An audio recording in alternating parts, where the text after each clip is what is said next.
What's up, YouTube? How y'all doing today? Hope y'all having a good day today. So I am here in what is this, Maricopa? How you say it? Gilbert. We're in Gilbert right now. Oh, Gilbert. Okay, but where you? Yeah, I live in Maricopa. Yeah, all right. So we're here in Gilbert, Arizona, with my good friend Chauncey here. So all right, well, Chauncey, tell me a little bit about yourself. Like, what do you do for a living? I'm an inspector, NDT technician. I inspect pretty much pressure vessels, high pressure piping, low pressure piping, above ground tanks, storage tanks, field tanks, water, whatever. I've been doing that for, I don't know, better half of 10 years almost. So a little bit more than that probably, but You've been kind of on again, off again with the inspector. So basically, yeah. You're a non-destructive examination inspector. Correct. With S&T TC1A certifications with multiple different companies, Correct. right? Ultrasonic thickness, magnetic particle, liquid penetrant. I do know you told me you've been X-ray assistant for a little bit. Yep. You have any your level 1 or level 2s? Level 1 X-ray. RT, okay. Yeah, RT. All right. So in our industry, non-destructive examination, there's 3 levels. Level 1 is basically you're like a step above assistant. You can do certain inspections, but you cannot interpret. Correct. Level 2, you can do you can set up the whole entire inspection, do the inspection, and do the interpretation of said inspection. Correct. And level 3 is like you can do all of that. And write procedures and all of that. Yeah, you basically at a level 3, you're the head honcho essentially. Correct. So we're level 2s in ultrasonic thickness, magnetic particle, and liquid penetrant. And I am in a level 2 with my CWI certification, and he's got VT level 2s. I'm sure of it, with multiple different companies. And ST TC1A is a little, what would you call it? Like a little part in code that says what type of certification that is, and basically it's a company level cert. So he has different certifications with multiple different companies, and so do I. So that's kind of how it goes in our career industry. But all right, cool, man. So and we actually worked together on we're not going to say the name of the company, due to possible copyright issues. I mean, I don't think so, but again, but we did a lot of work together in geothermal power plants in Southern California. So that's actually how I got to know him, and yeah, we did several shutdowns together over the geothermals, man. It's quite the world to be in.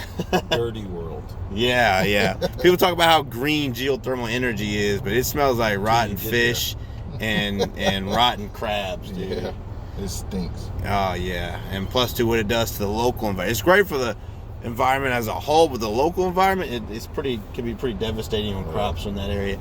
Yeah. Everything's sinking. It's turned into a bowl because of you're losing pressure and all that. We can get into a whole science about all that, but that's not what we're here to talk about today. So, yeah. So, Chauncey, you are well aware of that I date transgender women. Correct. Right? Yeah. Tell the audience exactly what you said to me, or roughly, if you can remember, exactly what you said to me. If you were for it, against it, didn't care. Like, what is your thoughts on me? I met Corey as a genuine, honest, straight and narrow guy, and liked him almost immediately. Pretty much, they've been giving me the bird ever since. But met him like that. Started off as friends and everything, and then when he was explaining, I know he felt nervous when he was telling me, because I mean, my nieces they came out to me as well. He came out to me and was explaining that to me, and I could tell he was looking to see my reaction. I was like, okay. And I mean, it's not gonna change how I look at him. It's still my buddy, it's still my friend. Always gonna be. I mean, as far as I know, it's It was very nonchalant. So I was like, "Yo, Chauncey, just so you know, man, I date transgender women." And he's like, "Oh, okay." Yeah, I mean, okay. I don't judge. I mean, I don't. It's not my place. You know what I mean? It's not. I just don't. I don't do that. You know what I mean? It's. I like a person for the person. Regardless of. I mean, I've got male best friends, female best friends. I'm with whatever. When I was in high school, I mean, I always use this because that was the longest straw, I guess you could say, middle in high school. That was the longest extent that I knew, because I grew up in Vegas. And everybody's well aware of it's a party town, party city, whatever.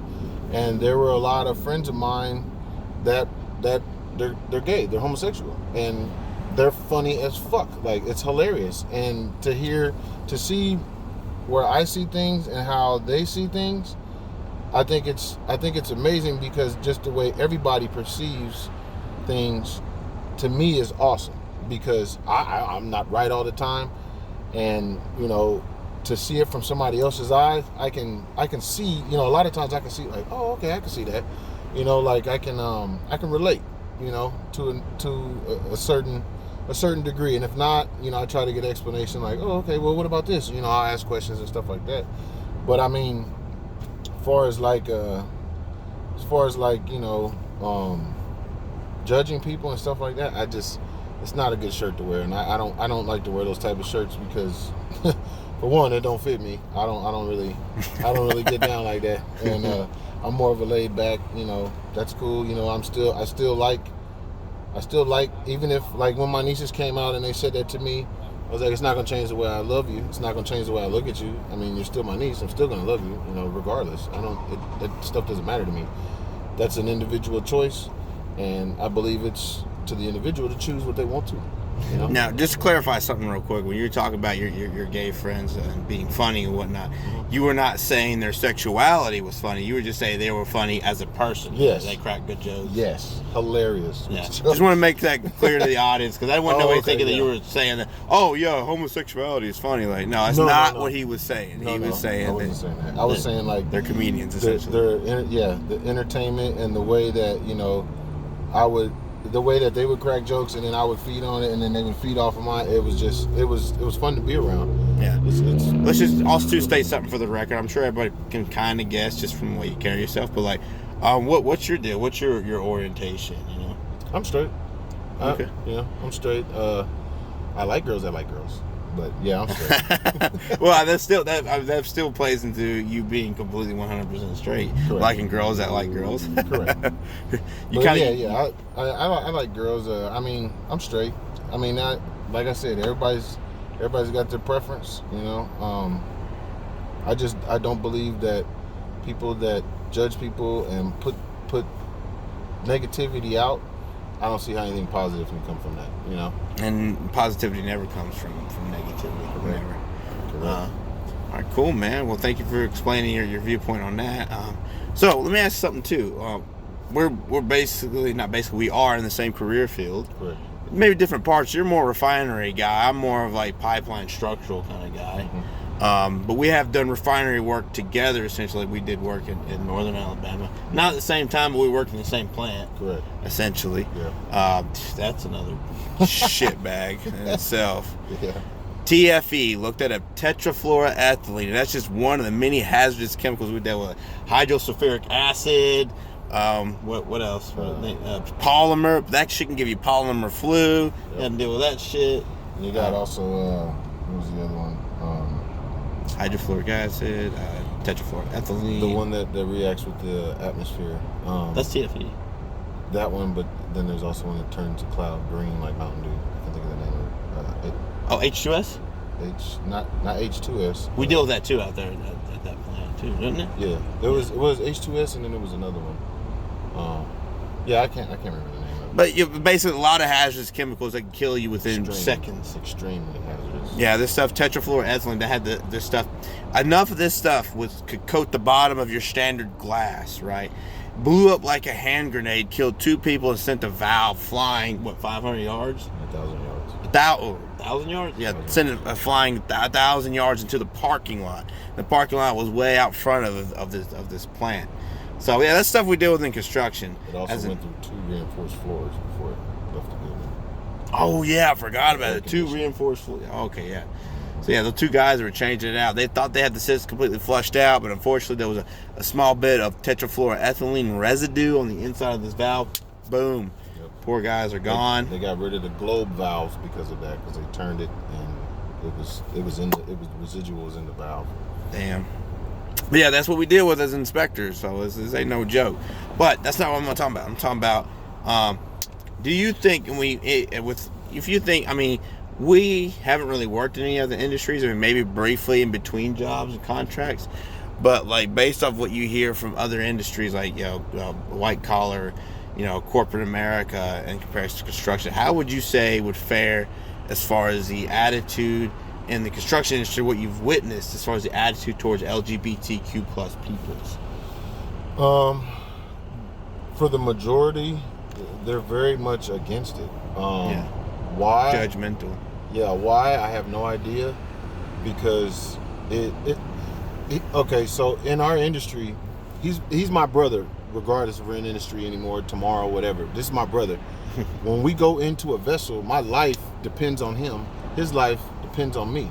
So as a brotherhood, no matter what somebody chooses to do with their life should have no effect on a work relationship. After work, you don't have to go drink beer with people, you know what I mean, if you don't want to or whatever. It's a complete choice. And even in our industry, they're just so naive and they're narrow-minded to the point to where it's like, it's appalling, because to me it boggles the fuck out of my mind.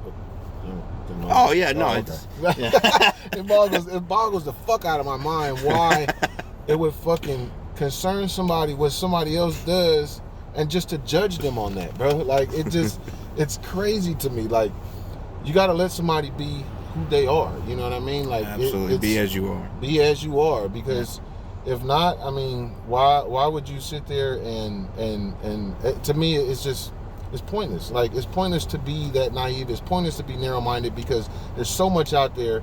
And if you're looking at stuff like this in this little tiny box, and everything fits in this little box, you leave no room for anything else. And you're only seeing this right here. 9-dot video. It's ridiculous. And I actually did a little video on this little puzzle on 9 dots, and where you old IQ test? Not really old IQ test. Like, you have 9 dots. Mm-hmm. You have 4 lines to draw through all these dots, and in order to lift the pencil and all that. Yeah, you can't. And also, whenever you change angle, it's a different line. In order to solve this puzzle, you had to think outside the box. So you just draw around the box. Right? No. Around the outside. You go outside the box. Yeah. Okay. To solve the puzzle. I'll show you a little later. Right. Or hell, I might just show you the video. But anyways, like I said, I deal with this shit all the time.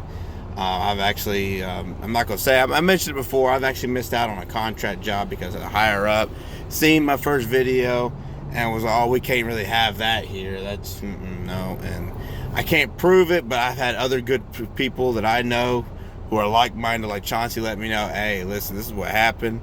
But again, when somebody higher up in a particular company makes those kind of statements, they're pretty good at covering their ass, and I don't have any way of proving it.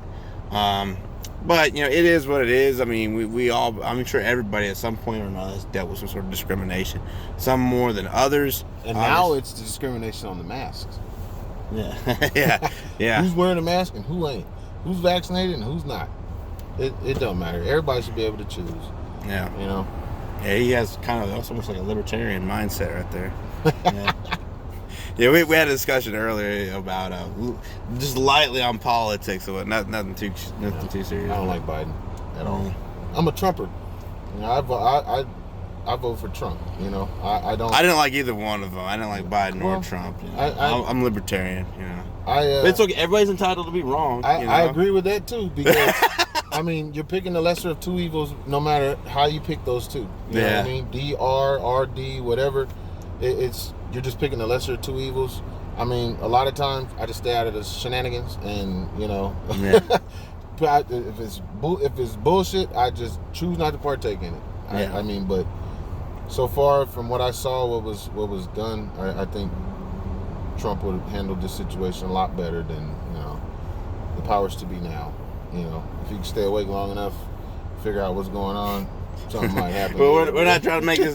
We're not trying to make this political. I know this is just talk about LGBT issues related with construction. But no, I get it. You said your piece and whatnot. Cool, man. Yeah, it's very, in our industry. I mean, it's. Would you say in our industry we're very much behind most other industries as far as acceptance and stuff of that nature? Behind as in non-acceptance? Yeah, behind as in like, okay, like, you know, you see all these different laws that are passed to protect people of different types of backgrounds and LGBTQ plus. Yeah. This, that, and the other, what color your skin is, and I see a lot of that. Like I hear a lot of people who have like office type jobs. I mean, it still exists everywhere, but people have office jobs and whatnot. They talk about how they have more protections in place, and the same protections still apply within construction. But then again, it takes other people to report said things and rejections and discrimination within the construction industry. Now, with that being said, would you say, based on what you've seen, and I mean, hell, you've been in the industry longer than I have. I mean, I'm 28. You're what, 40? 38. 38. Okay, yeah. So you're 10 years older than me, man. So you've seen a lot more.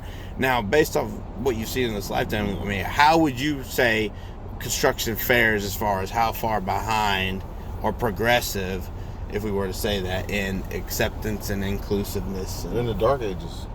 I mean, they're so far behind acceptance of anything out of the norm, anything out of, I guess, the barbaric days. Like, they're just so far behind, and I mean, it shouldn't. That should not. What somebody chooses to do should not affect the working quality of a person, because that person that you might let go because of whatever they choose to believe in might be the best one for the company to come along in the last 20 years, 40 years. He might be the best one. But because he's gay or bi or whatever or something, they let him go. Yeah, and yeah. And that's sad, because motherfuckers, that person has talent, but they're so naive and narrow-minded that they won't even be able to tap into that person's talent, which... Phone call. My bad. That's all good. They won't be able to tap into that person's talent, and then that person gets pushed to the wayside. But it sucks, because there could be so much influence that person can have, as so far as helping people understand the difference, or to bridge that gap that keeps them in that box. Mm-hmm. You know, and it's to me, it's sad, because it shouldn't matter what somebody chooses to do, and that would affect their quality of life because of the work. That person would still probably save your life. You'd probably save theirs. If it came down to it, like I said, when we're in a vessel, we are all we got in that vessel, because there is no telling how long it would take for somebody to come in. I'm gonna briefly pause just real quick. And the reason why is because in these vessels, usually we're in full like hazmat like gear, like full Tyvek suit, full face respirators, hard hat, and we got gloves on. We got like grind and harnesses and stuff like that, scaffolding inside these massive pressure vessels. Actually, I think I have a video, an old one I could probably upload that y'all could see and whatnot, the type of environment that we work in and stuff like that. So, I mean, yeah, we have hull watches and man watches and whatnot, but I mean, there's certain places where we can get into that nobody will see us. And if there's a leak in Chauncey's mask or something like that, and there's some hazardous materials or gases that can make you pass out, if Chauncey falls over and I'm still alert and awake, I can help bring him to or possibly get him out, or at least tell somebody. So that's why we have to watch out for each other. I mean, it's very much like the Wild Wild West. Like everywhere you go, you know, you have all these safety things put in place out in the modern world, but in construction, it's not quite so. We've gotten better with it, but yeah. So just a brief interjection. I got one last thing I wanted to ask you. I had it on my mind. Give me 1 second. I do this sometimes. The audience knows. So we talked about that. We talked about. You know, I think you pretty much already covered that point. Yeah, you already did. So, with all that being said, let me think here. I had a point you were talking on it, man. I do this a lot, so they know. Yeah. But like I said, we keep everything very open and casual on this channel, because again, I'm trying to encourage conversations and whatnot. I believe change happens on a conversation by conversation basis and whatnot. So, and it helps bridge the gap even for people that have not yet been true to themselves. It also individuality. It also helps ease the tension into explaining things to people. You know, I mean, I can sit down and have a conversation with almost pretty much anybody about things that I know about or that I've experienced, and I believe, you know, I'm a firm believer in sharing information. So if I know something that they don't know, I'm willing to show, teach, share. I'm willing to do that. And a lot of people are not. And a lot of people are just, they're so stuck in their ways that they don't have room, or they can't do anything else because they're so stuck in their ways. And it's limiting, when you think like that, or when you act like that, or when you are like that with people, because if the world was up to you, nobody would know anything but what you know, and it's good to know a vast variety of things versus just one thing, like it's. I remember my question now too. It should be real quickly. So, based off everything that you've just talked about, what you've seen and experienced and whatnot, would you say that, because like I said, I've missed out on work opportunities myself, would you say that the threat to said career in construction is very real, especially for an inspector? Because already when you're an inspector, nobody doesn't fucking like you, because you're the guy who's going to tell the other guy whether or not his work is good enough or not. Right. You are essentially a gatekeeper, a roadblock, as a lot of production guys will view you, in order to sign off, get a project done. But we are in charge of not only structural integrity, but in a lot of ways safety, in a way, because the shit we're dealing with, if a weld fails, or some sort of joint or pressure vessel fails because we didn't do our jobs, or we were weak-minded yes men that said, oh yeah, it's good, pass it along, we can get people killed, we can cost lots and lots, thousands if not millions of dollars.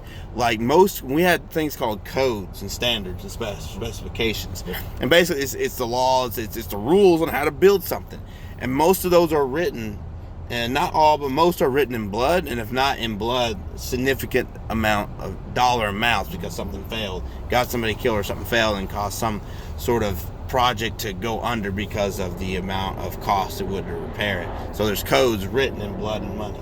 Now, based off all that being said, now would you say that the threat to somebody being an LGBT member, unfortunately, is very, very real? What would you say as far as like how big of a threat it is due to the closed-mindedness? Would you say it's a very valid feeling of concern? It is, because it's how do you say it? For one, to be judgmental off of somebody's belief, sexuality, or anything like that, it's a real threat, because, like, how do you say it? I'm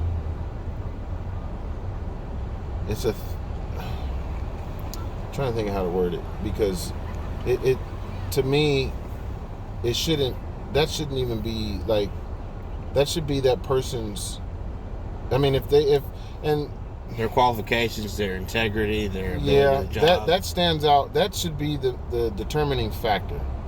Mm-hmm. That should be the only determining factor. The performance, work performance, the consistency, the qualifications, those type of things should be the determining factors. Period. So how big of a dent you think I put in my career being open and honest about just simply who I am? Oh, I mean,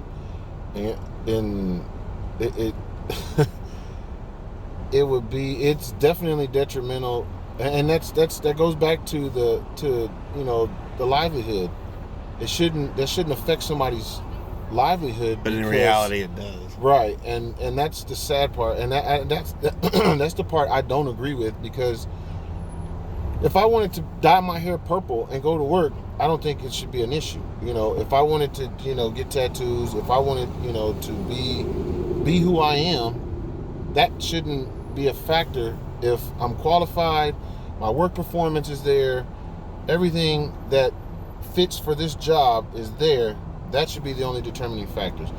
To come out like that, to come out like he did, it takes balls, I tell you that, because it's extremely detrimental, only because of all of the higher ups with the narrow minds are the ones that are in control of certain situations.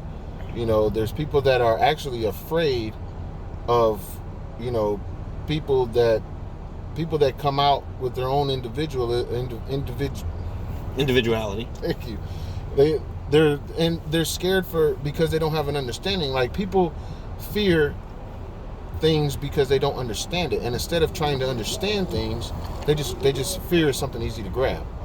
And fear, what I instill in my kids, fear stands for false evidence appearing real. And that's it. Pretty good. I like that. And it doesn't necessarily mean it's true, because it's false evidence, but it just appears real. And they're afraid of it because they don't understand it. Once they understand it, then they start to, and then they come up with something else, and then they're at ease with it, and they go into it a little bit better. They go into it the next time without fear, because they're gonna think it through, and it's just something that I believe that everybody should take into account when you approach something. I don't think that you should go on it off of old time's sake, or go on it with this old barbaric mindset. I think you should go into it with the knowledge of everything that's involved with it, or even if you don't know everything, get the information, and be receptive to getting that information instead of just closing yourself out or closing that person out. Be more open. Absolutely. It sucks to be in a situation where the determining factor is what my sexuality is. Absolutely. Because even as a straight guy, I mean, if I apply for a job, it's never a question. Now, if I went in there and if I was into a different type of lifestyle, then all of a sudden that's seen at the forefront, and they don't have time to see anything else, and it sucks, because it's like they have blinders on instead of just being open. You know what I mean? And it's absolutely. Yeah, the fear thing is what they really need to get over, and just be more receptive and more understanding, But yeah, I salute Corey for doing what he's done. And anybody who's in this industry that's open and honest about themselves, a salute to you as well. Like any of my construction brothers out there, you get it. But if you're anywhere on the LGBTQ plus spectrum, and you're out and about as your honest self in construction, right on, man. It's bullshit. Some of the bullshit we have to deal with because of who we are as people, whatnot. But it's the cold, hard truth. Yeah. But it's the world we live in, and it sucks right now. But getting better little by little. But anyways, man, I appreciate your time, man. We kind of went over a little bit more than what we intended, but I appreciate your time, man. It was really good information, man, and I appreciate you, man. Yeah. Thanks, bud. Yep. All right. Anyways, if y'all have watched so far, drop in the comments section on what fear means. Just drop it down. Actually, it's better yet, send it to my email, libriumcuratate13@outlook.com. If y'all don't know how, you can look at the about section for my email. All right. Anyways, peace.